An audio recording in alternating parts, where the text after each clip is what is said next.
मैं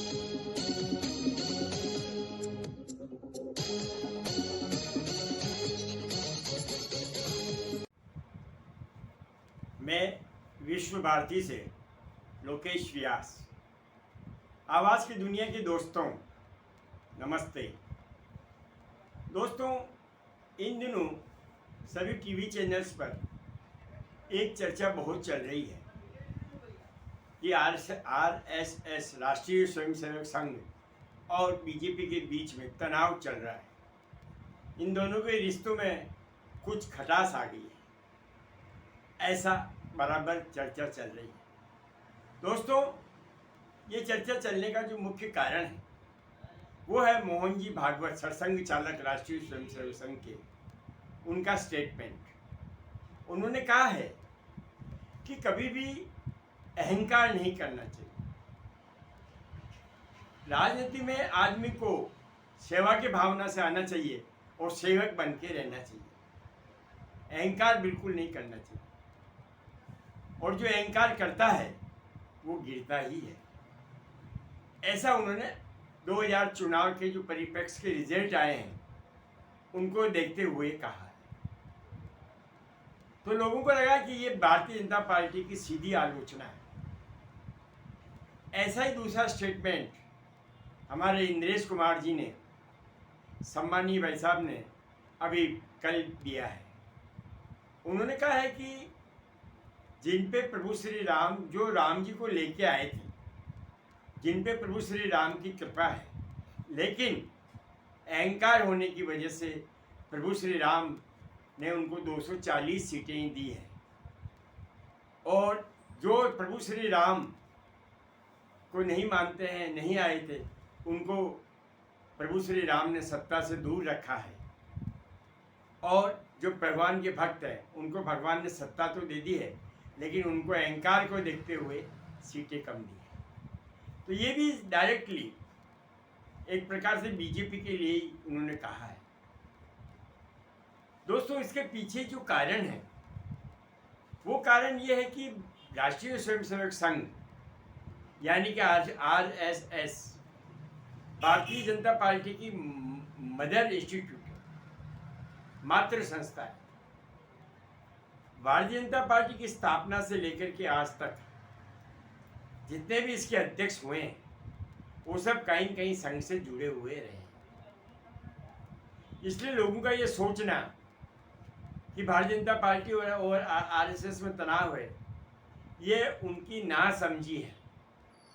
एक माँ की ड्यूटी होती है, एक मातृ संस्था का कर्तव्य होता है कि वो अपने बच्चे को, अगर वो गलत राह पे जा रहा है, अगर वो अहंकार कर रहा है, तो उसको तुरंत रोके ताकि उसका भविष्य उज्जवल हो सके, ताकि वो जिंदगी में कभी पीछे नहीं आना पड़े।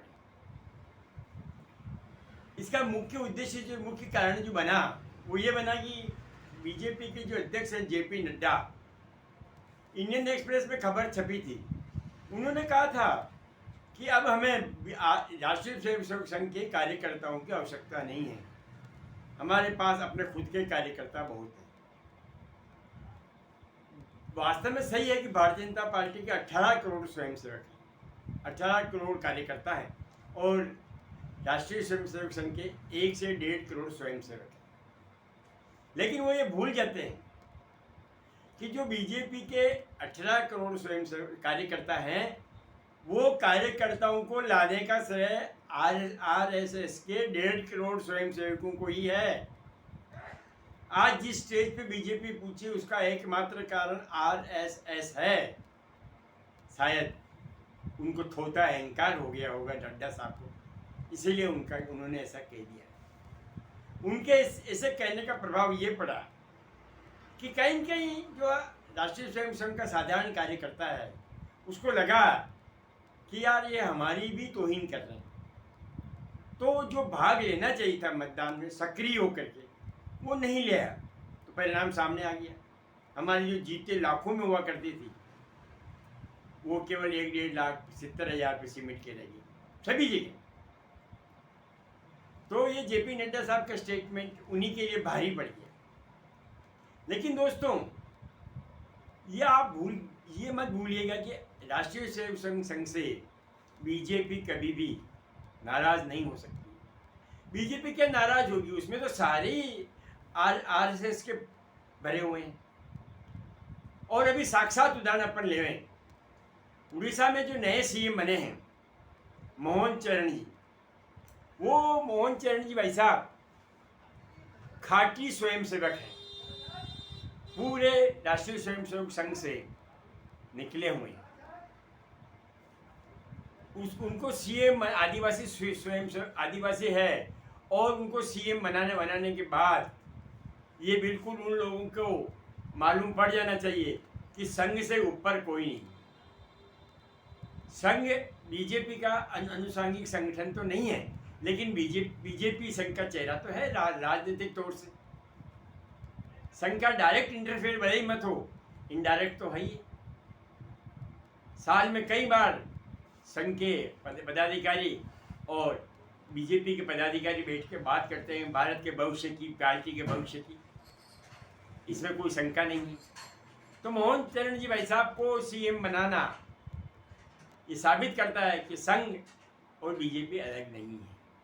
दोस्तों, संघ इसलिए भी नाराज है और संघ के कार्यकर्ता इसलिए भी थोड़े नाराज हैं कि अभी जो वर्तमान में दूसरे दलों से आए उनको आपने टिकट दे दिया, उसके परिणाम भी आ गए हैं। 110 जनों को टिकट दिए गए थे जो अन्य जगहों से आए थे, दूसरी पार्टियों से आए थे। उसमें से केवल 69 बुलंदर आदमी हार गए हैं, यानी कि 40 आदमी ही जीत पाए हैं 110 में से। तो ये परिणाम साफ बता रहा है कि स्वयं संघ को आप इग्नोर नहीं कर सकते। और दोस्तों, एक और प्रॉब्लम है, समस्या है कि संघ के स्वयंसेवक जिस कठोर अनुशासन से निकलते हैं, तो उनके साथ ये कांग्रेस से आए हुए बंदे एडजस्ट भी नहीं हो पाते, क्योंकि उनके वहाँ अनुशासन नाम की कोई चीज ही नहीं है। संघ के स्वयंसेवक तो तपे तुपाए स्वयंसेवक हैं, अनुशासन वाले स्वयंसेवक, वो एक आवाज के ऊपर डक्स और आर्मे करने वाले स्वयंसेवक। इसलिए यह एडजस्ट होना भी बहुत भारी है। और वैसे आज मोहन जी भागवत आदरणीय सरसंघ चालक जी गोरखपुर में हैं। गोरखपुर में राष्ट्रीय स्वयंसेवक संघ का शिविर लगा हुआ है, वो वहाँ पधारे हुए हैं। उनसे योगी जी की मुलाकात आज या कल में निश्चित रूप से होगी। योगी जी ने मिलने का समय मांग लिया है और मोहन जी भागवत के साथ बैठ करके चर्चा करेंगे। उन चर्चाओं में ये सब चर्चाएं शामिल होगी कि यूपी में हम क्यों हारे और आगे इसको कैसे बदला जा सकता है। भविष्य में जो चुनाव आ रहे हैं 2027 में, उसमें इसकी पुनरावृत्ति नहीं होनी चाहिए। इस विषय पर विस्तृत चर्चा होगी। इसलिए संघ और भारतीय जनता पार्टी को जो लोग तनाव में अलग समझने की भूल कर रहे हैं, वो उनकी सबसे बड़ी भूल है। उनको ज्ञान ही नहीं है कि संघ कौन है, इसीलिए वो लोग ये बात कहते रहते हैं कि संघ में और बीजेपी में तो फूट हो गई। न तो संघ में कभी फूट होती है और नहीं बीजेपी कभी संघ को इग्नोर करके देख सकती है। और थोड़ा बहुत अभी अहंकार में किया था तो रिजल्ट भी मिल गया, वापस परिणाम भी आ गया। उड़ीसा में संघ के स्वयंसेवक, खाटी स्वयंसेवक मोहन चरण जी को सीएम बना दिया गया है। तो दोस्तों, मेरा कहने का अर्थ ये है, संघ मदर इंस्टीट्यूट है, मातृ संस्था है, वो हमेशा रहेगी। संघ के तो लगभग 150 अनुसांगिक संगठन है, अलग अलग क्षेत्रों में। संघ के कार्य करने की शैली बिल्कुल अलग है। संघ व्यक्ति निर्माण का काम करता है और व्यक्ति निर्माण के काम में ये छोटी चीज़ें कोई महत्व नहीं रखती, जो अभी यूट्यूब चैनल्स पे चल रही है, टीवी चैनल्स पे चल रही है। इसका कोई महत्व नहीं है संघ की नज़र में, एक स्वयंसेवक की नज़र में। तबे तुपाए आदमी आपको संघ में मिलेंगे। तबे तुपाए आदमी जो बीजेपी में है वो सब संघ से ही आए हुए हैं।